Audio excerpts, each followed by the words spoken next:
আসসালামু আলাইকুম। মাত্র ১ সেকেন্ডে আপনার কম্পিউটারে চালু রাখা মাল্টিপল প্রোগ্রামকে আপনি যদি মিনিমাইজ করতে চান তাহলে এই ভিডিওটি আপনার জন্য। কাজকে দ্রুত করার জন্য চলুন এই বিষয়টি আমরা কম্পিউটার স্ক্রিন থেকে স্টেপ বাই স্টেপ শিখে নিই।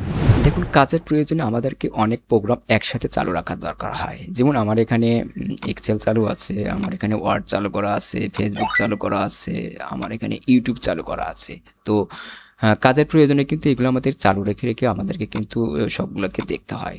তো আবার অনেক সময় দেখা যায় যে আমাদেরকে এই প্রোগ্রামগুলোকে দ্রুত মিনিমাইজ করে আমাদের কিন্তু অন্য একটা প্রোগ্রামে যাওয়ার দরকার হয়। তো সেই ক্ষেত্রে আমরা কিন্তু যদি এভাবে একটা একটা করে আমরা এভাবে মিনিমাইজ করতে যাই তাহলে কিন্তু আমার সময় লেগে যাচ্ছে, এভাবে কিন্তু আমার সময় লেগে যাচ্ছে। তো আমরা সেটা না করে আমি যদি সবগুলা ১ সেকেন্ডের মধ্যে মিনিমাইজ করতে চাই সব প্রোগ্রামগুলোকে, তাহলে আমরা যেটা করতে পারি কিবোর্ড থেকে আমরা জাস্ট উইন্ডোজ কি চেপে ধরে আমরা ডি বাটন চাপবো। ডি বাটন চাপলে কিন্তু দেখুন একসাথে আমার যতগুলো প্রোগ্রাম চালু ছিল সবগুলো প্রোগ্রাম কিন্তু মিনিমাইজ হয়ে গেছে। আমি এখন আমার অন্যান্য কাজ করার পরে আমি কিন্তু এই প্রোগ্রামগুলোকে আবার এইভাবে আমরা কিন্তু চালু রাখতে পারি।